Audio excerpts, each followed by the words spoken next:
Design podcast by two guys who know nothing about comedy nor game design. I'm Trevor Scott, and with me, as always, is Ben Slinger. Hello, hello. Let's get into it. So, Click Pitch. Click Pitch is a game where we each have a random word generator in front of us, and on the count of 3, 2, 1, click. We're going to click refresh, get a fresh new word, hence refresh, freshen up our words, mix them up into a nice little word cocktail, slam it down fast. By which I mean make a game design out of them. Yep. Let's God. jump into it. First word cocktail. Dream. Okay. Glance. Ooh. A glancing dream? Yeah, or maybe like set in some sort of dream world where if you meet someone's eyes, the dream ends or something. It's like a story set across, across multiple nights. And that always ends when you see this one person. And so it's kind of a mystery of having to hunt them down. Yeah. Without, maybe without getting their attention or something. That's kind of stalkery though. So, well, no, I don't mean just like a random person on the street. I just mean like it could even be that they're doing, like they're a criminal or something, right? Like you're tracking them down. Okay. So, you're part of the dream police. Okay. And, you're going around trying to catch people who perform like, either lewd acts in their dreams or, criminal, literal thought police. Sort of. I do like the idea of dream police, like coming into people's dreams. Like forget the whole dream ending on a glance thing. We can figure out glance, but I do like the idea of maybe there is sort of there are a group of people who are dream walkers of some sort, dream invaders, and they do invade people's dreams who don't want them in there against their will, and you are trying to stop that. You're actually on the good side of this, where you believe in consensual dream sharing. And okay, so it starts off, and you got Scary Terry, hunting this young lady, and there are a lot awesome of dream police comes in, references, arrest Scary Terry, and that's where sort of like the intro cinematic starts off, and it's got that whole song with the dream police. They're inside of my head. Are you done with your reference? But I'm just saying that's how it actually starts off. So you think it's actually going to be a story or a game about like getting away from the Scary Terry / Freddy Krueger sort of character. But no, you actually play you play the dream police, the awesome like detective of dream police. Yeah. Yeah, look, I think Station 99 or whatever.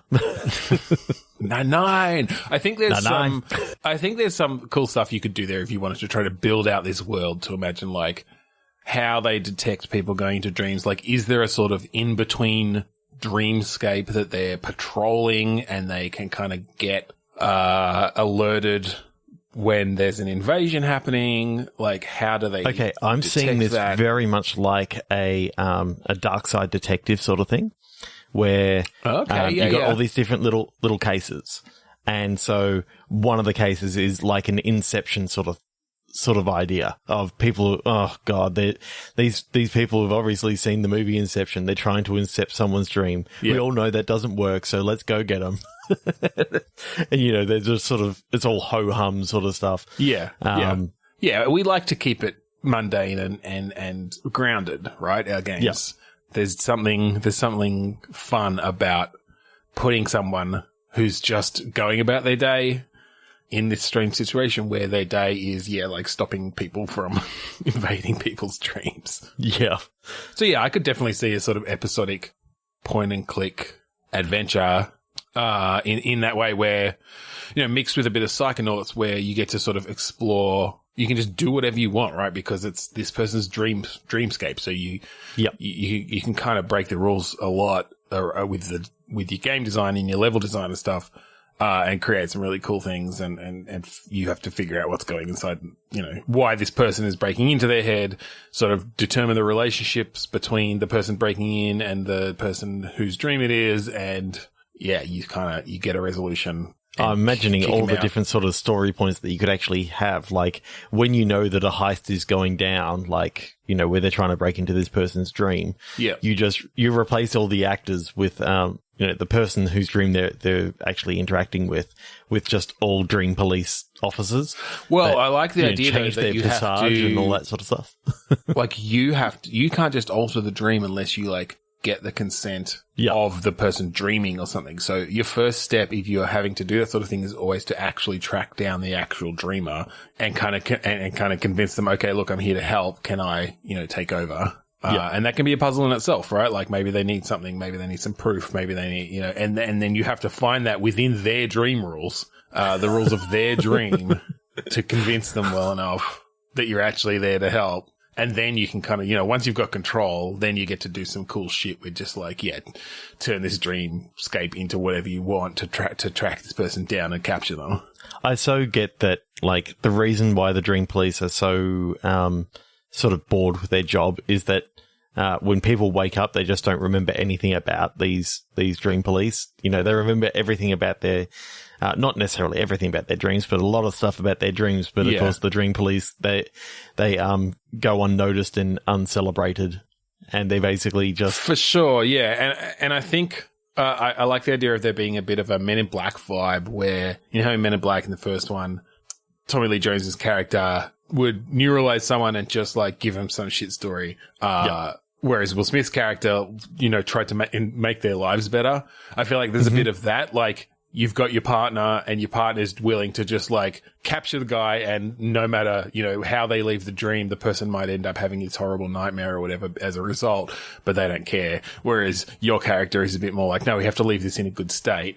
And so, you can capture the person, but there are things you can do to kind of clean up after yourself and talk to the person a bit and make sure that the impression of the dream that they have is a nice one. Even though they won't remember you, there'll be some good resolution about this. Yeah.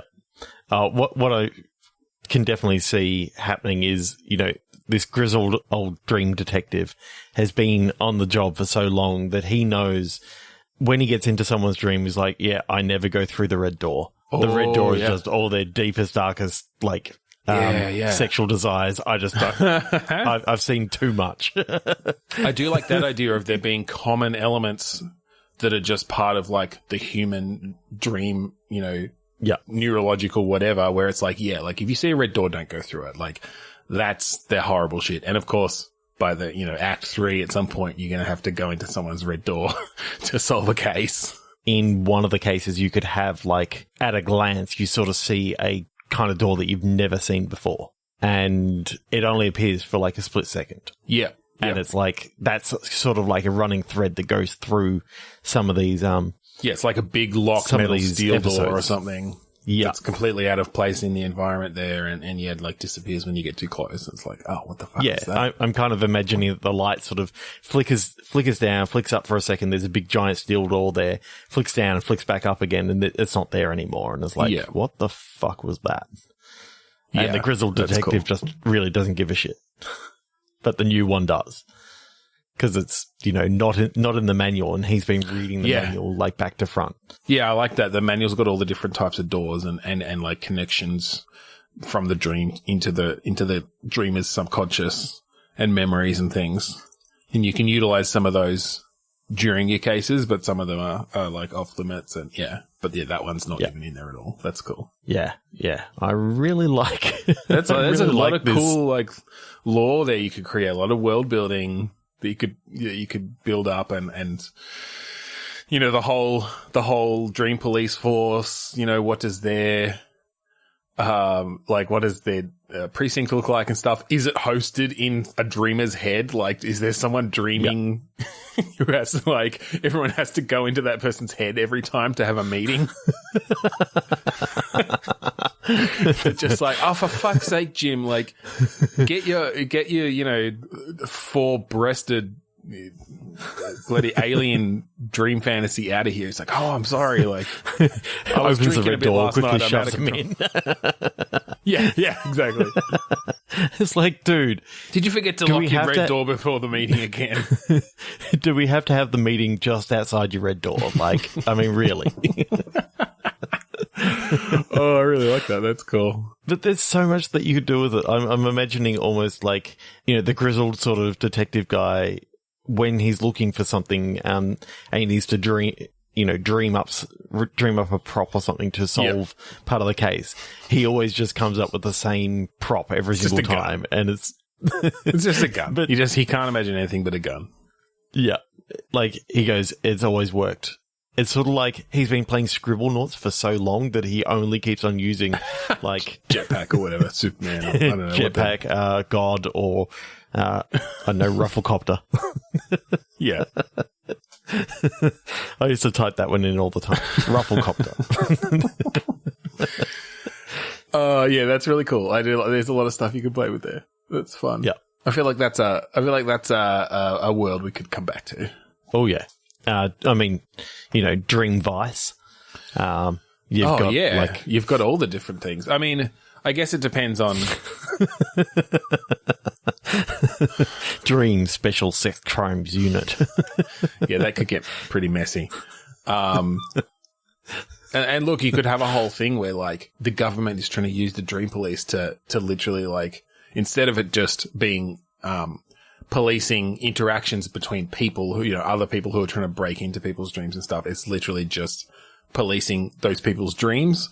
And, the commissioner of the Dream Police is like, no, like, that's not what we're about. We don't care what people dream about. We just don't want other people like affecting those dreams or whatever. And it's like, no, like we can't have people dreaming up all this sexual deviancy. We got to get in there and find the people dreaming about butt fucking and stop them.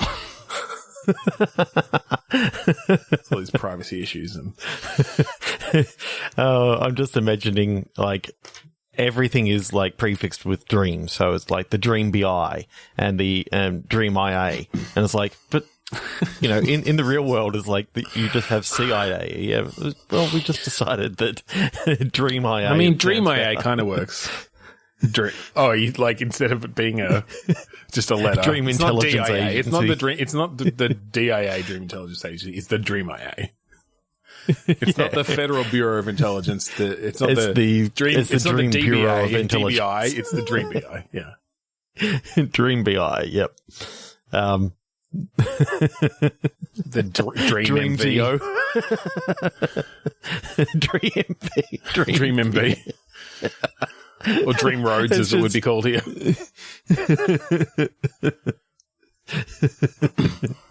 Because of the RAC M at Dream. the end, I kept on saying Dream V, and it's like, come on, say it. Dream V. Yeah. All right. Okay. So quickly. Yeah. Ooh, fun. Rocket. Trace. Ooh. I kind of like the idea that this is like a space adventure in which you're tracing like a rocket that's gone missing. Yeah. So I think this is set in like the distant future where where everyone has rockets. people from Earth are actually trying to many years ago, the first rocket that went to Mars disappeared. And so now is that first manned mission? rocket that went to Mars disappeared. And obviously everyone was presumed killed and all this sort of stuff. Mm-hmm. And now you've got the technology to be able to actually trace what happened. Oh, okay. So it starts off almost as like an archaeological thing, like a historical dig almost. It's like, oh, okay, now we finally, have the computing power and the technology to pick up the final traces or like triangulate based on their final radio message back. We can pull out the background noise and determine that the photons hitting the microphone affected it in this minuscule way. So they must have been at this point in space. Yeah, something like that. But I don't know. I think Technobabble. It sounds like a nice, easy jumping off point for like a interstellar adventure. Yeah. Well, well, when you said that, it gave me vibes of The Dig. Yep. I was actually thinking even Farscape sort of along those lines. Well, it could be and I don't necessarily mean going point and click. It was more just the vibe. It could be one of those kind of, like traveling through deep space, like all the different star systems, jumping between them, side missions along the way, upgrading your ship kind of thing. But the through line of the story is tracking down this Mars mission. And look, it might end up that it, there was a fucking pocket wormhole or something that it slipped into. Well, that's exactly where I was thinking. It's literally a wormhole opened up, swallowed like the rocket, and then they've always been on like a Star Trek Voyager like mission trying to get back, from say the Gamma Quadrant back to the Alpha Quadrant. So are they still alive? Have they run into some enough alien intelligences that have booned them with, given them the boon of elongated lifespans? Well, I think that you've got people who, are descendants of the original crew. But of course, because they're traveling at close to light speed, it's nowhere near as far as far down the generational line. It's been like 700 years or something for us, for Earth, but it's only been like a couple generations for them. Yeah, because it turns out that they didn't actually have an Einstein drive on the rocket, and the Einstein drive actually normalizes space time. Sure. Was that Doctor Who, Farscape? No, I'm coming up with this myself. Oh wow, okay. I thought you were making a reference. No. Cool, an Einstein drive. There's probably something called an Einstein drive out there. But anyway, I'm thinking more along the lines of, you can, it sort of just breaks the laws of relativity and all that sort of stuff. Just because, I don't know, they figured out some. It should be an anti-Einstein drive because Einstein wouldn't break the laws of relativity. It's one of those things where they named it and then realized, hang on, we're kind of breaking the rules of this. It's like, it's too late now. It's known throughout the universe as an Einstein drive now. But I like the idea that, you can play around with those ideas of relativity and we tend to do also that. explain away that, we figured out another calculation that actually breaks that by putting a bubble around the ship or something like that. Yeah, of course. It's always it's a bubble of some kind. It's a bubble. To a fucking hypercube. Exactly. No, I do like that. I do like that idea of just this sort of Star Trek-y. You kind of get these little episodic adventures along the way, which are sort of your side missions, but sort of also your main path that develops your characters and stuff as you go. But I like the idea of as you're traveling and you start asking questions of these people, and they all talk about in their religious text they've got these aliens that visited them many years ago, and right, yeah. I and like it's that. That you're sort of following down leads through that and following where they went next, and through the history of and as you get closer and closer, it becomes more and more into their recent times. Yeah, of whom you're visiting. Like for some, it's 1500 years ago, and for some, it was like once you finally get closer, it's like, oh yeah, there were people here like last year, and it was like, Captain. Francine, she came over for dinner last week. She lives over there. It's like, we found him. Then you find out that last week was actually 500 years ago because their days are really long. You fuck with time again. It's like, shit. And halfway through the game. Because, of course, what is a day but a concept that humans came up with? Based off of their weeks happen to be 220 years long. Yeah, all right. I think 3, 2, 1, click. Equipment. Producer. Now, at face value, this is very, very, broad, just equipment producer. But I wonder if we take this to, some sort of creative producer, like in the movie industry or the music industry or something. Mm-hmm. And something around the equipment they use. Are you decking out a studio of some kind? Is this, do you remember, what was it called? Was it Street Rod? Was that the one? where you really like, you'd buy your car and you'd hot it, like you'd buy all your parts and you'd tune them and you'd hot them up and whatever, and race for pink slips. It's that. Street Rod was definitely one of the games. I think there was also a second one. Yes, there was. Street Rod and Street Rod 2. Okay. Yeah. I think 89 and 1990. I think I'm thinking of the 89 Street Rod. Almost, and I guess the reason I thought of that is just like going down to the very granular levels of buying your specific pieces of equipment, right? And so, okay, so you buy a movie script.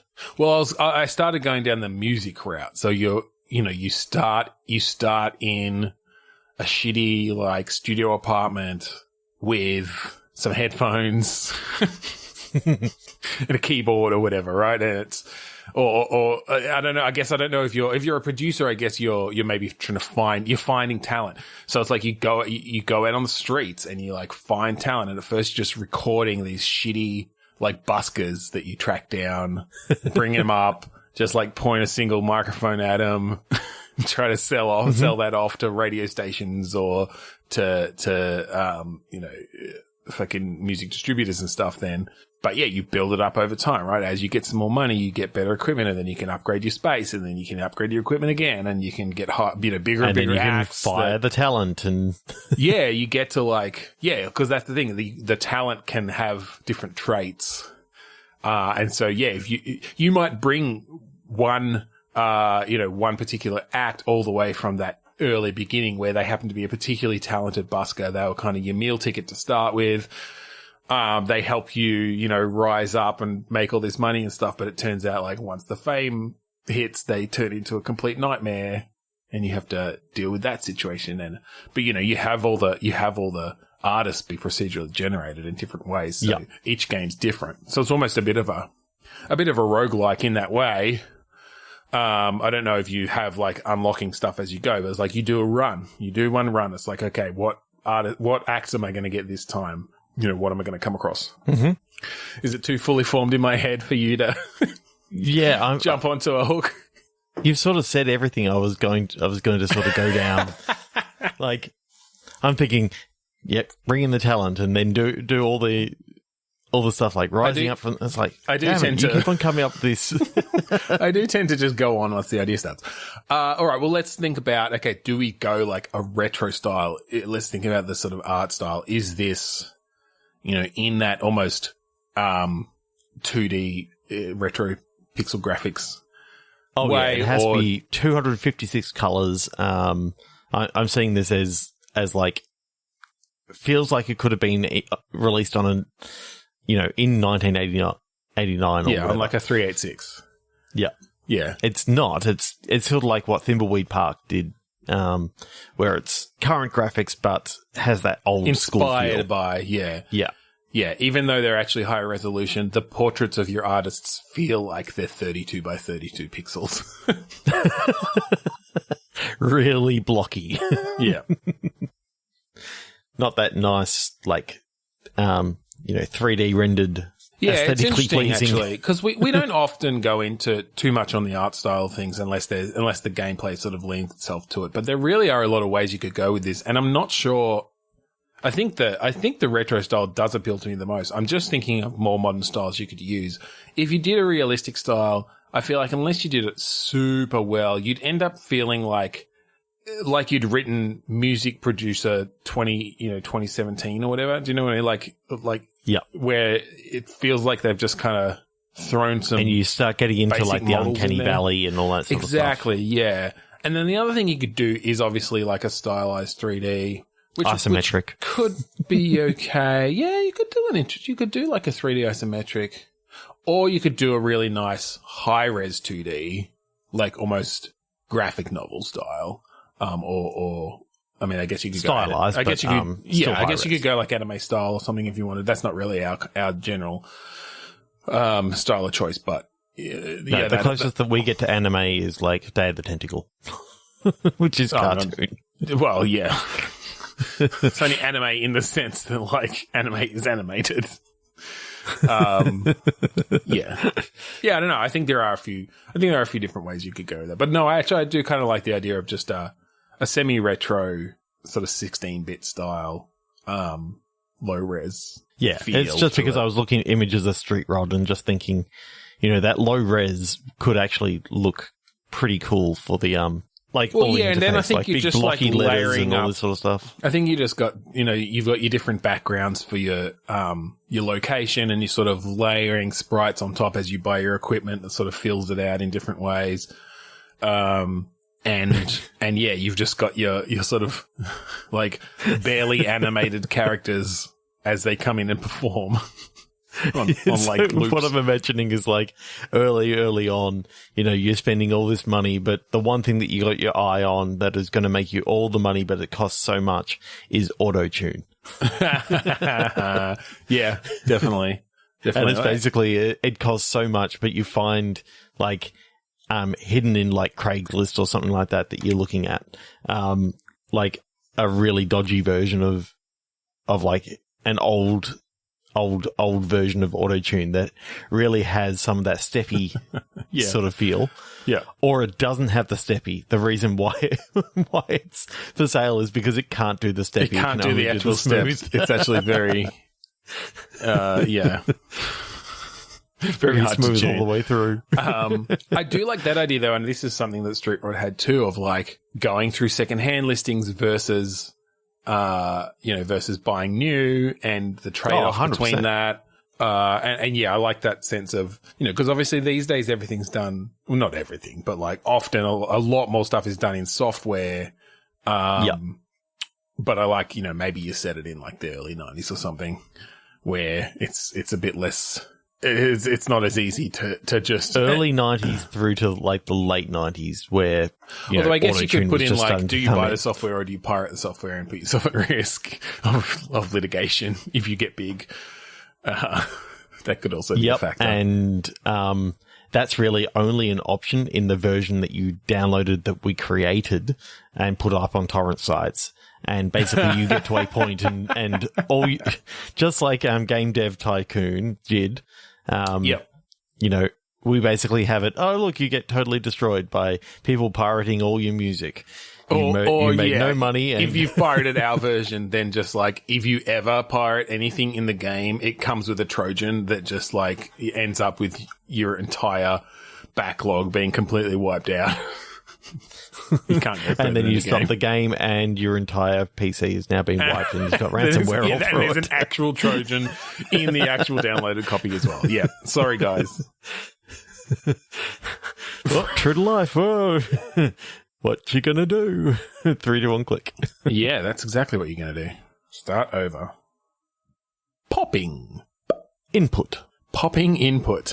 This could go into the previous game, and it's just that you couldn't afford a pop filter yet. Popping input.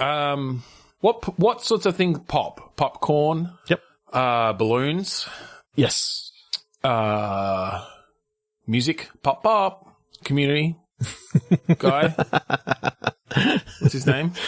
Oh, Magnitude. There you go. Magnitude. Pop. I did the move. Yeah. Nobody can see me, but I did the move. I may have done it as well. Balloons is interesting because input. I'm thinking like we forgot about the most amazing thing that you can pop. Okay, bubble wrap. Yeah, I was going to say Pringles, but they're not paying us, so fuck them. Bubble wrap. Okay, yeah, I like bubble wrap as a basis, and then input. All right, do we instead of trying to come up with gameplay? Okay, you got something. All right. Okay, so in this world, computers never really went past the old punch card systems. Okay, but they went up a little bit further so that you could writable media that you could do on your own was literally bubble wrap that you could just pop in certain positions and then feed that into the system. So it's just so this is a world where all your software is written in a 2-dimensional grid of bubbles. That whether they're popped or not, determines. That's just the writable media that you can do yourself. But ones that you actually buy are like punch cards, like the typical punch cards. They're laminated, so you can't change them. Yeah, but the bubble wrap version is like the It's homemade. like your CDR. Yeah. Yeah. Okay. So you can sit there and you know, pop out some So it's kind of a mix between pop out some code. It's a mix between when, you know, in the CDR days everyone was pirating movies and music and video games. And it's between that and the days where people were making games by typing in programs into BASIC out of magazines. Yeah. So basically you'll get like, oh, I really want to listen to this music. Someone will print out like a 30-page, you know, thing of dots that you have to copy manually into bubble wrap by popping it one by one. And if you get it wrong, then you're going to have a CRC error and you're fucked. I'm just imagining that every single house has like this massive roll of bubble wrap. You want to get a program done, yeah. So you just take another sheet down and, you know, pop it. But the worst thing is that if you've got kids, then you've got to be very careful with your writable media. Well, this is it. Well, and you got to really just swipe kids. that lock tab, which is actually just putting it into a box that is locked. Well, it's anyone with any sort of anxiety or like, you know, anxious habits, man. Like you don't want to let your painstakingly popped version of Chasing Amy get into the wrong hands, because once you have to start feeding in sheet number 7, it's gonna all the fucking torrents. They're just like they're just instructions on how to do this massive, like, you need 3 rolls of bubble wrap. Oh, shit, that costs quite a bit. Well, that's it. It's like back in the day where, yes, you could pirate things, but, you know, your CDRs were still $4 a pop or something before you got the good old spindles. You know, there's still some investment there, and you may fuck it up. You might have to do it more than one time. Yeah. So is there a game in this world that we can find? Or is this like a Zen game of just popping bubble wrap, but this is the like meta purpose? Okay, you're working for a company who's trying to put in put out a new technology that is actually like it's a visual media, like a CD sort of thing. Okay, and you've got to try and explain it to all these people. And I'm just imagining there's a whole heap of dialogue puzzles about having to explain. All the ones and zeros on the CD are so minuscule that you can't actually like see them. Everyone's like, but how do you pop them if it's that small? Like, is it going to come with a special tool to like the magnifying glass reach in and pop each one? Do they need tweezers? Is this going to be as fun? Nobody wants to do it because everyone's having so much fun.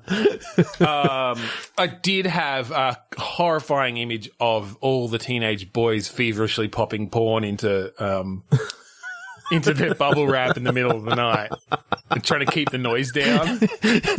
You're up all night and you see son? 5 women.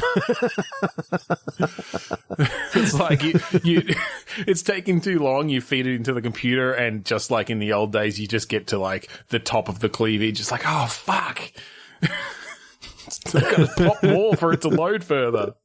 I'm now picturing that they tried speeding through it, and you get like the forehead and then the mouth because they thought they skipped down far enough. They thought they skipped down far enough. I want to skip down to the boobs. Or like if you get far enough, then you end up with an off by 1 error. The compression is just fucked, and like you just get garbage after that point, like when you corrupt JPEG. Oh shit!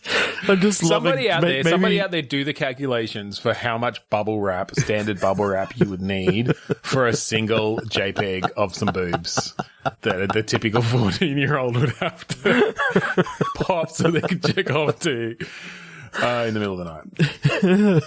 I just love this idea of this whole world that's been built on punch cards and fucking bubble wrap.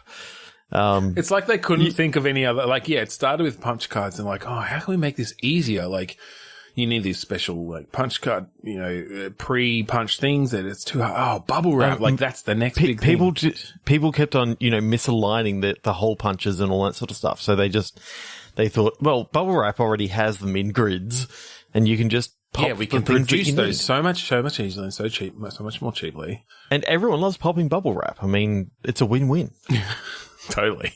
All right, I don't think we actually have a game there, but I kind of love that idea. Okay, so let's quickly think of I think this is the world, but actually what's happening in this, you don't have to go down the CD route because that could be a little bit too hard to actually make a game out of. Yeah. How about a day in the life of a computer programmer? Okay.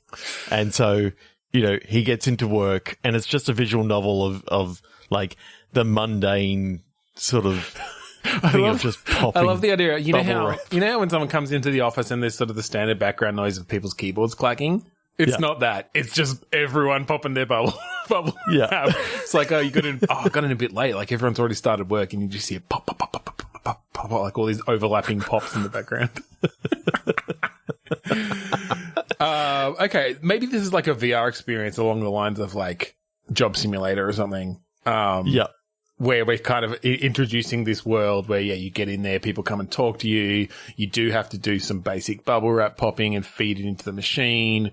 Different things happen. It's sort of just a little, again, mundane narrative exploration of this world where everything, all data is stored on fucking bubble wrap. Sheets of bubble wrap. How do they store this stuff? Very carefully. Well, this is the thing. If you pile it up, you can't compress it down too much or you'll start popping the things. So turns out the vacuum packing is still fine. Because it sort of sucks all the air out and then when it puts it back in, Although they just have to store the, popped bubble wrap in more unpopped bubble wrap. You really have to be very careful to tag it as a completed program. You've got your little Sharpie, just like you used to write on your CDRs, and you have to put a tag on it. And it's just got you go down Slim to Shady, the local Blockbuster. side one. Just imagine you go down to the local Blockbuster to hire the latest movie, and they bring a forklift out with a roll of bubble wrap. Yep.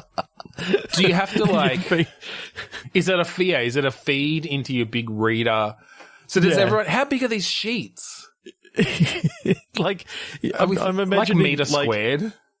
It's kind of what I'm thinking. It's not even that's the individual sheets that are for ease of use, but for the actual the produced versions, it's literal rolls that is a meter wide, but it's really really thick that just feeds into a reader. Yeah. That it just continues and continues. So it's basically until the end. It's basically like a VHS tape. Yeah, but with bubble wrap. With meter wide sheets of bubble wrap that are so fragile that if you pop one of the bubbles on there, then you've corrupted the file. It's binary data. Okay. I love it. 3, 2, 1, click. Naive. Support. Okay, so you're in this world where bubble wrap is the only thing everything's supported by bubble wrap. They have not figured out solids except for bubble wrap. No. Okay, so support, there are a couple of different things. There's obviously physical support, like a bridge or a post holding something up. Mm-hmm. You've got an athletic supporter, which is supporting your junk or your junk supporter. Yeah. Yep. You've got emotional support. Yep. You've got sports supporters. Yep. Or it could be something like that, like a team. Doesn't have to be sport. Maybe your debate team or your athletics or whatever. Okay. I'm not sure where naive comes into. Is this a high school story? Is it did you play a cheerleader? Yeah, I do kind of like the idea of the new naive team that's just come to this town. Yeah. As you follow their story, they were a cheerleader in their previous. But I'm a school. Cheerleader. But I'm imagining at this school, no other guy is a cheerleader. Because I'm picturing that it's actually sort of breaking away from the norm. And, all he wants to do is be a cheerleader. Because that's one of the best things you could be in his previous school. Yeah, for sure. Look, schools often will super have athletic, different cultures. Really strong. Yeah. Some schools embrace male cheerleaders and some schools are bigoted. Yep. And don't. Okay, yeah, look, that could be an interesting exploration or an interesting view into the high school experience. I kind of almost like that this could be almost a Footloose sort of story in which there's no cheerleaders at all. Oh, so this guy's trying to bring cheerleading to the school. It's like this real, like, puritanical school, and they just associate cheerleading with, like, sluttiness or something. They associate it with like Satan worship and all this sort of stuff. Like they've taken it like to the nth level. Yeah. So they've banned cheerleading in the whole area. You get a flashback to like, back in the 1950s, Mary Lou was the head cheerleader and she got possessed by the devil. It's basically like this over the top story of this girl for sure. And whose head was spinning round and throwing up everywhere. And when you investigate it, it's like, I got sick with mono one time. I listened to Elvis once and danced to it. We're only allowed to cheerlead to church hymns. It was horrible. But I don't know. I reckon this could actually be like kind of a cool sort of coming of age story where these teens sort of rebel against this puritanical so it's like a cross between Dirty Dancing and Bring It On. Footloose. Oh, sorry. Well, Dirty Dancing where they'd banned dancing, right? Oh no, that was Footloose. No, Footloose. Dirty Dancing Dirty Dancing, I haven't seen either of them. But isn't Dirty Dancing a whole thing where like she's not allowed to, I don't know. I haven't seen it, like I said. No, Footloose. so Footloose is the one with Kevin Bacon and like the town is father bands dancing throughout the whole town, and all the teens sort of rebel. And so what happens in Dirty Dancing? Dirty Dancing, like the father of Baby kicks like Patrick Swayze out of the place because he was like getting too like horny, sexual with the girls. Yeah. Okay. Yeah. Should probably watch it one day. Yeah, it's all right. Or, just read not my favorite film. Wikipedia.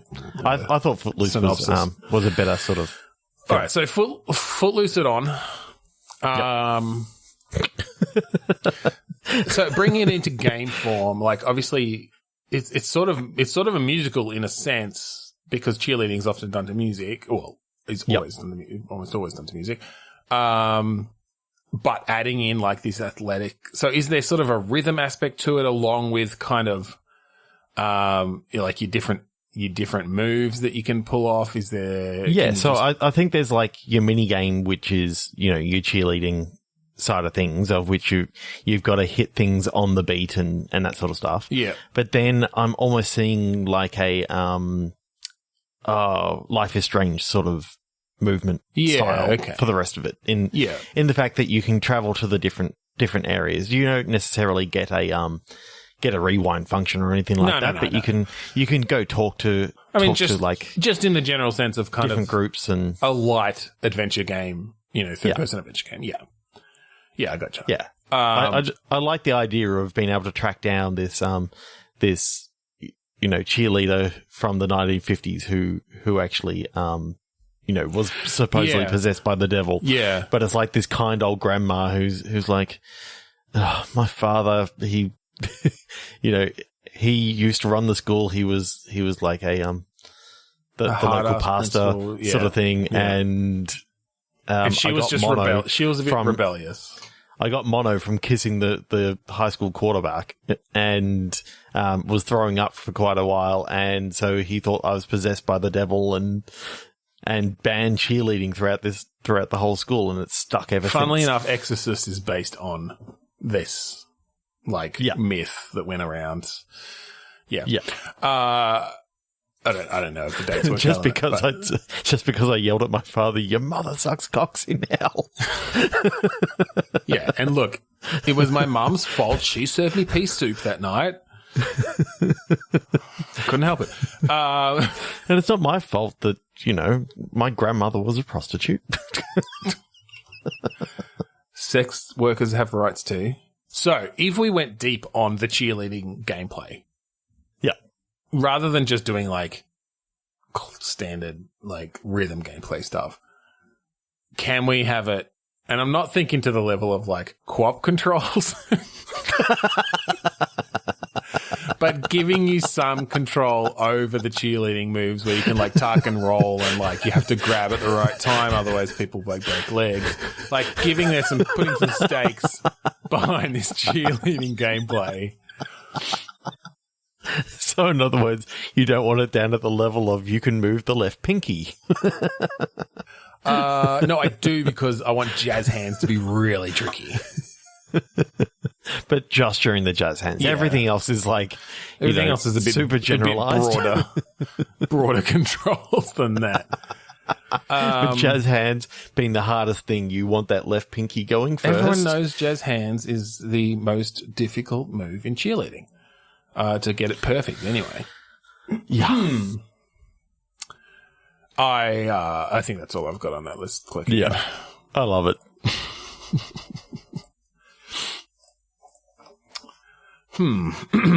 Young advice. Young advice.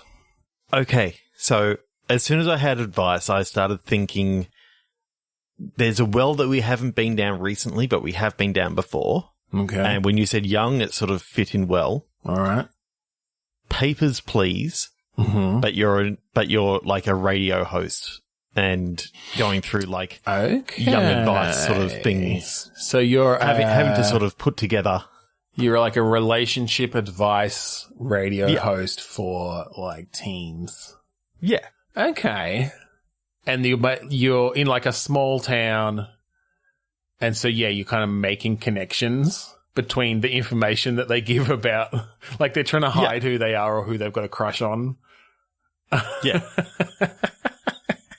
But I just like the idea of just being able to sort of like, you've got like, I'm going down like a religious aspect again, like the guy who owns the radio station, he obviously doesn't want teens having sex and all this sort of stuff. So he starts giving you things that you've got to be promoting abstinence and all this sort of stuff. And so you have to like, do you get like dialogue choices where you have to select the one that like skirts the rules to the just the right degree, like doesn't go over it, so that you're breaking the rules that have come in today? Yeah, kind of like in Papers, Please, how you can sort of make choices whether to let something through or let someone through or not. Yeah. You know, you can sort of like skirt the rules a little bit. I'm thinking is more about, you know, you get the sort of scenario in and you almost see the Papers, Please like interface is almost like your brain connecting the information and making the choice as to what you recommend. Yeah. Based on the other rules that you've been given as you go. Yeah, well, that's it. I'm kind of picturing the rules building up over time like that as well. Yeah. Where like the first day, you know, the radio station manager is just like, yeah, like I could trust you. You know what you're doing. And you like give people the advice of like, yeah, I think you're ready. Like you should have sex, but use protection. It's like, okay, next day the rule is no telling teenagers they should have sex. Okay, hand jobs. Yeah, exactly. You start getting around the rules, or it's just like you start using euphemisms. It's like, okay, well, I'm definitely not saying you should have sex, but if you want to construct the beast with two backs, I will just say that it's a friendly beast and you should pet it gently. With protection. It may bite, so use protection. I don't know why, but it's like when you said beast with two backs, I just saw like this gorilla. I'm just like, why a gorilla, brain? I don't know. That's weird. 3, 2, 1, click. Ooh, con. Exception. So you con the fruiterer. Be a very specific part of our audience is going to get that. Although considering the limitations of our audience, maybe, or I don't know. Couple of days, doesn't matter. Con exception. All right. I mean, we could do a con the fruiterer game where you're making exceptions to your couple of days rule. It's like, well, this one's been a week, but, cantaloupes last. No, okay. Con exception. Con obviously leads me down like the grifter sort of route. You con man, con woman sort of situation. Could we think of an interesting way that someone gets wrapped up into that and it's some sort of adventure story? Where does exception come in? Are they a programmer? I'm not sure how throwing an exception in your program is going to lead you into a life of grifting and such, but it could happen. I'm just wondering whether, you being Con the fruiterer and you're having to make exceptions for. Okay, I did try to get past it, but you brought it back. So, all right, Con the fruiterer. For those who aren't aware, Con the fruiterer was a character played on, what was the show? The Comedy Company. Comedy Company. I was going to say Fast Forward, but that was like the follow-up to Comedy Company, wasn't it? With slightly different cast. No, that was the follow-up to Full Frontal. Oh, shit. No, Full Frontal was a follow-up to Fast Forward, and Fast Forward was the follow-up to like the D-Generation. Okay.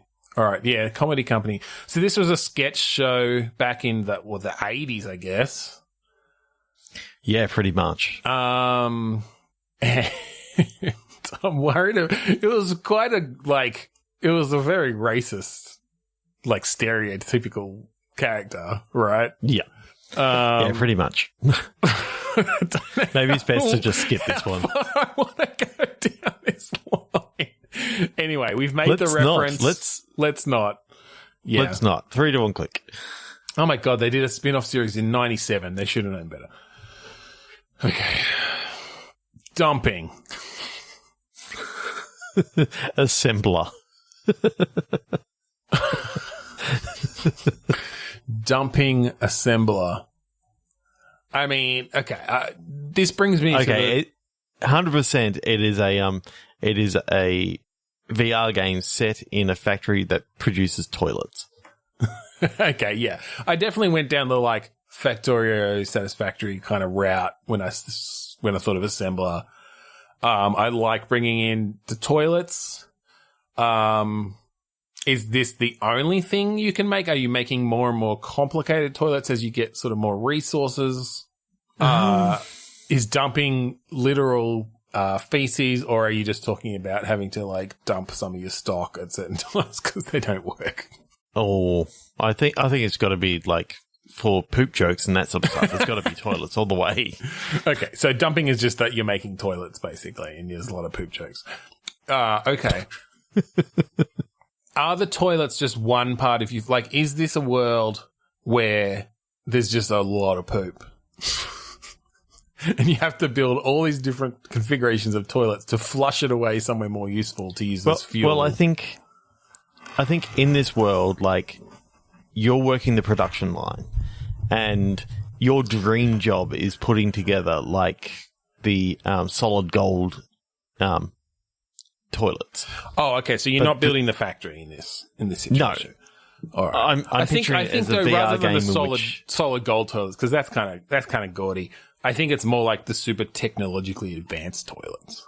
It's like the toilets with all the great features and the bidet built in, and the heated seats and the and the reason why you actually want to go there is and work in that particular area is because you get to test each one out. And you have IBS. So it's very important to you that you're really going to clean you out. Okay, so gameplay. It's VR. Everything's fun in VR. Everything's fun in VR, including pooping. How do you... We're definitely not going down the custom peripheral route, so how do you simulate pooping in VR? Is it how hard you squeeze? You don't need to poop in VR. I thought you said that he needs to test them. Yeah, but that's like one little thing that your character wants to be in that area for. You don't need to physically show that that's what they're doing. That was character building. Okay. That's character building. Not gameplay. No, all you're doing is putting putting the bits and pieces of the toilet together. Okay. So it's like cistern, seat, pipes. You bend, me bend. We all bend for poo bend. Okay, and do the toilets, like, where's the challenge start coming in? Is it just around the speed of things? Is it that do they start getting more complicated as your toilet company starts competing with these more technologically advanced I think toilets? As you start going through and you hit the quota for the first day really, really well, like, they start seeing your potential, so they put you up to the next one, which is a slightly more, impressive toilet. Yeah. That, it has... It's got armrests. This time it's actually got armrests, yeah. Cup holders. So now you get to add the armrests and that sort of stuff. And then the next one has like an iPad holder. And, like an iPad dock built in. Yep. The next one has like a little putting green that can come out and you can like play golf. The next one has like, it's got a bidet, and not just a bidet, but like the bidet has different patterns. Kind of like it's got a bidet, but it's just a hose. Well, that's your very basic one. But as you go further on, you can like select your pattern. You've got customizable water patterns. Like, how you used to be able to do your vibrations on your phones? Like, you could tap to say what the pattern would be. It's like that. But it's water spraying up your ass.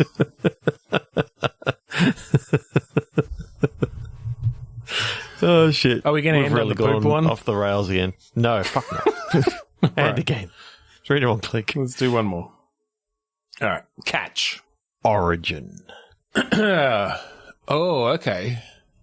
I had in mind like and this might be insensitive based on the coronavirus epidemic, but I had like an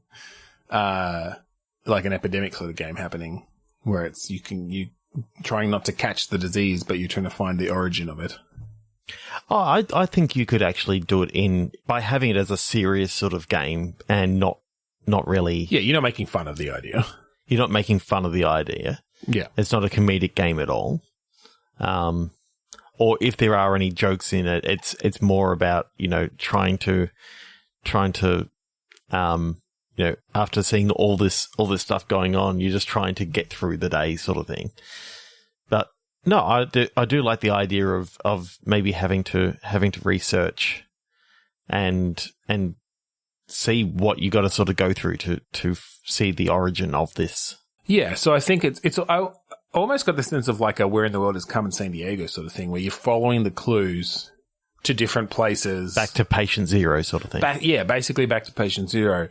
And so it may be things like comparing, looking through microscopes and comparing different cells, different strains. To take this as far away from coronavirus as possible. Sure. It's set on a distant planet. Okay, yeah. So it's an alien sort of planet. Yep. We could almost tie it into, one of our first games tonight, in the fact that germs from another planet end up being the culprit. In the fact that when these other people are you on another planet and it's germs from Earth that end up being the culprits? Yeah. Okay, no, yeah, I like that. That's interesting. And so how do you? So you play a scientist on like an alien scientist. Yeah. And you've got all these different techniques to sort of compare and contrast your different strains and like track down the movement of the, as people were affected. It's like, okay, well, there've been reports at doctors' offices here, and here over this amount of time. Like, all right, it must have, all right, cross-reference that with flights coming in from this continent. And part of the gameplay is almost just learning the geography and cultures of this planet. Yeah. But the twist sort of happens at the end of Act 2, where you find out that viruses in this place are actually massive, sort of like, they're not microbial, they're like macrobial, they're actually... You find out that it's not just that these people have been catching the disease, it's like, it's been fighting them and killing them with its giant tendrils. Exactly. It's like, but where did it come from? And then it turns into like a third-person slasher. Like a slash 'em up. I just love the idea that, it comes out of nowhere that you're thinking that you're like tracking down, patient zero and all this sort of stuff. Infection. But really what you're trying to do is trace down the viral infection itself, because the viral infection is like this huge, nasty, I'm not really sure exactly how that makes sense, but it's hilarious, so I'll let it pass. It does, because it's an alien world. That's how that bit's fine. I'm just like, how do you not realize until the end of Act 2? No, it's more the fact that is it still actually infecting people with an actual like microbial virus? Okay. Yes. Okay. But and thing is, it's just one of those unreliable narrator sort of things, but Patient Zero is their word for the actual, like, physical virus that you're tracking down. It just so happens that it's is like this something that happens regularly, like a new strain of some gigantovirus, species makes its way here, and it's like, oh shit, like, where did this one come from? We've got to find its nest. Towards the end of Act 1, you find out about like this virologist that you can go talk to, and you get to him by the end of I love the idea that in this world a virologist is like this grizzled fucking warrior. Oh yeah, with scars and weaponry everywhere, and you're just like, what the fuck? Like, I guess he's just kind of quirky. Yeah, and then he takes you out the back to, like, he's now he's captured so many viruses over the years, and he shows you the cages, and it's like, what cages? and your characters, obviously this is just normal to them. Yeah, I you guess haven't so, realized the whole time. Sort of. And you can just literally have it that viruses are so rare on this planet now, because all the immunization has worked. Vaccines work. But what this vaccine does is just prevent people from getting the virus, like the microbial virus, basically the baby viruses from... Vaccines are actually just another name for the virologists that they go around and killing all the viruses. Or there's like domesticated ones. They're called vaccines, and they fight off the other ones. It's like, well, have you got your vaccine? It's like, yeah, here, boy. Meow.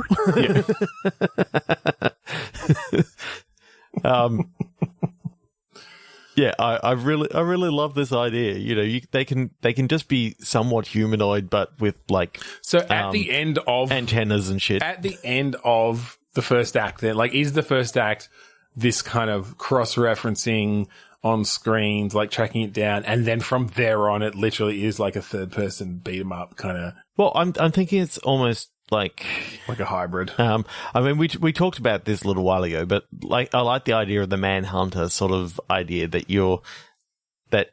there was an outbreak downtown at this area, so you can sort of see what happened with this virus. It went it traveled from person to person to person. Yeah. And you're tracking down patient zero, as it were.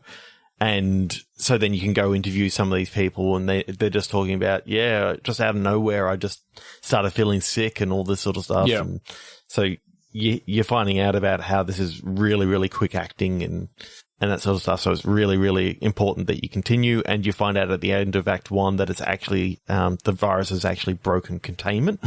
Right. And it is and actually... you think that means that, like, the quarantine they've set up... broken quarantine or whatever. Yeah, but actually it's literally broken out of a cage. Yeah. Or out of a... It literally broke out of the quarantine. Yeah.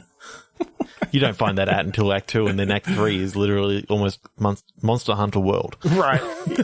He's tracking down the different ones, like crossbreeding them to make domesticated versions, and then it just turns into Pokemon. It's pretty much 3 games in one. Gotta catch 'em all. Literally catch the virus. Yep. in Pokeballs. But yeah, they're called lungs. Breathe it in. All right, I reckon we could call it there. I think we could call it there. Thank you for joining us this week on Bitstorm. If you want to find us online, you can go to podchaser.com/Bitstorm. You can rate and review us there. We'd love for that. We'd love some feedback. Go back through our old episodes. Tell us which ones were shit. Even better, tell us which ones you liked. Tell us which ones. We've been dabbling in game development. If you think that a previous game from a Bitstorm episode or this one, like, should really be made, let us know, and maybe we'll try it. We probably won't finish it, but I don't know. We might tweet about it. We are also part of the 8-Bit Collective, and this is a group of podcasts who help each other out. We are all about mostly video games, role-playing, some wrestling and basketball and all sorts of different things. So Comedy Rewind. Yeah, pop That's culture another good stuff. one. Been on there. So much stuff. New stuff coming all the time. Every year, like, 8-Bit just gets bigger and better. So go to 8bit.net, check out all the shows, like and subscribe, and hit all the buttons. You know the stuff. Yeah. Go to patreon.com/weare8bit and join the Patreon for early access to the 8-Bit Game Show coming soon. Ooh, yes. We'd also like it if you could check out the Australasian Gaming Podcast Network, a group of like-minded individuals who just want to help each other out and provide gaming content to all of the world from Australia and New Zealand and all the surrounding areas. So check out the Australasian Gaming Podcast Network on Facebook or at AGP Network on Twitter. Finally, we'd like to thank Kuradust for the use of the song Mount Defiance off of the album Containment Failure. That's it. So thank you again for joining us this week on Bitstorm. I'm Ben Slinger. I am Trevor Scott. Hold it right there, ma'am. I'm from the Dream BI. I'm in the Dream AA, and I've been tricking in this whole time. Now get out of my fucking dream. And into my car.